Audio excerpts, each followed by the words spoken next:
Magandang umaga no. Dito ho tayo no sa parte ng Kalibo Aklan na kung saan no, itong daan na to mga kaibigan.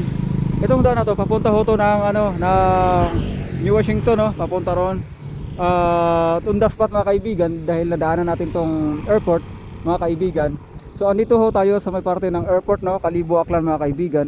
Bakit ito pinasara mga kaibigan no? So mapapansin natin mga kaibigan no, wala ho tayo nakikitang eroplano no, doon sa may paliparan, mapapansin nyo mga kaibigan.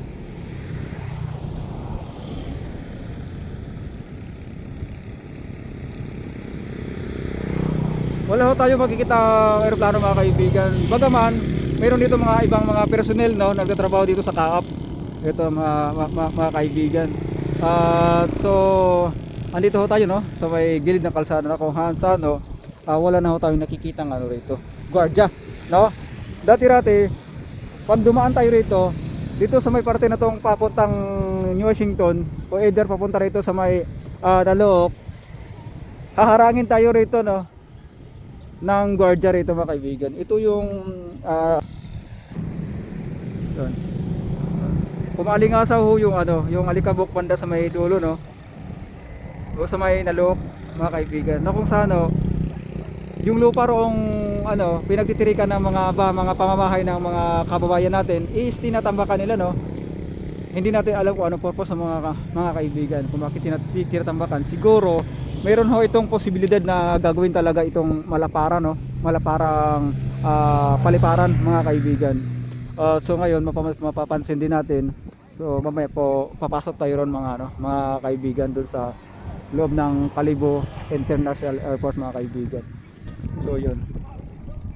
At by the way mga kaibigan, klaruhin ko lang no, yung mga eroplanong na baba at na lipad, ando na po sa may parte ng parte ng Malay.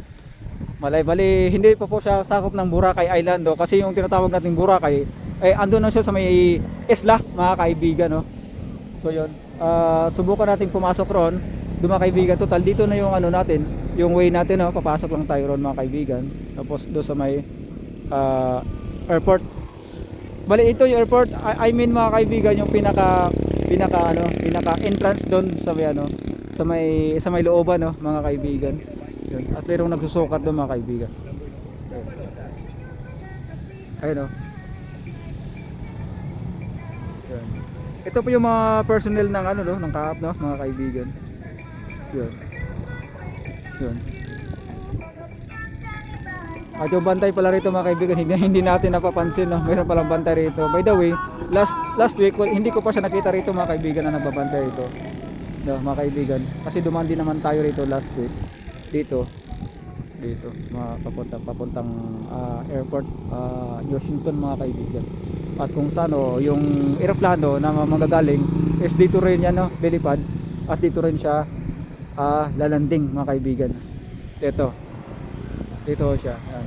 Bali para paikot-ikot lang din naman pag pag nalipad, pag departure at saka yung paglipad yan, dito lang naman mga kaibigan. 'Yon. Saka pansin natin walang eroplano ngayon mga kaibigan at subukan ho nating pumasok ron sa pinaka-entrance mga kaibigan. So, punta tayo mga kaibigan din. Yan. Okay.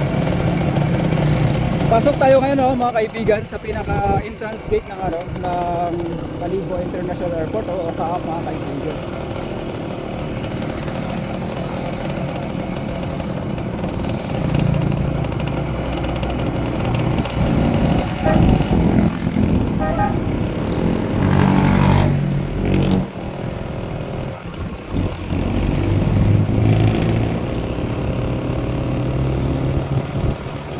Dito na ho tayo papasok sa may pinaka entrance gate na airport, na kung saan dito lang tayo pwedeng pumasok nang wala na ibang daanan mga kaibigan.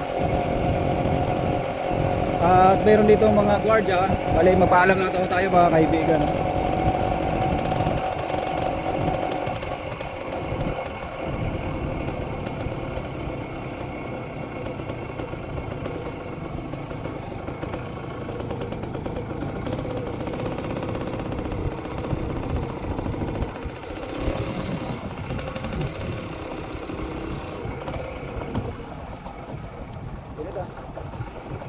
Bali mga kaibigan, ito na pala yung pinakaloob ng Kalibo International Airport no mga kaibigan. At by the way, meron at silang ginagawa ritong mga panibagong mga ginagawa no, mga structure kagaya nito. I think ano yata to, parang station yata to ng mga gwardiya mga kaibigan. Yun. At hindi pa rin naiiba yung mga kababayan nating naghahanap buhay no. Meron pa naman dito mga pranks no mga kaibigan. Dito sa pinakaharapan natin dito, ito ho yung pinaka entrance no mga kaibigan, na ayoko na pumasok sa loob do. Bagaman mga kaibigan, dahil alam kong hindi rin papayag ng mga gwardiya diyan sa loob, dahil dati-rati pa no, pinagbabawal yung mga napasok ro na mga vlogger, at hanggang dito lang ho sila inaalaw no mga kaibigan. So yun, at ito lang yung sakop ng Kalibo Airport, yung dito banda sa may pinuntahan natin no. At mamaya no, pagbalik natin mamaya, pupuntahan din natin yung lugar na kung saan no, roon sa may pinaka nalook no mga kaibigan, pinagtatambakan mga kaibigan. Hindi ho natin alam kung anong project na ginagawa roon mga kaibigan. So thank you so much no sa mga taga-subaybay ko mga kaibigan.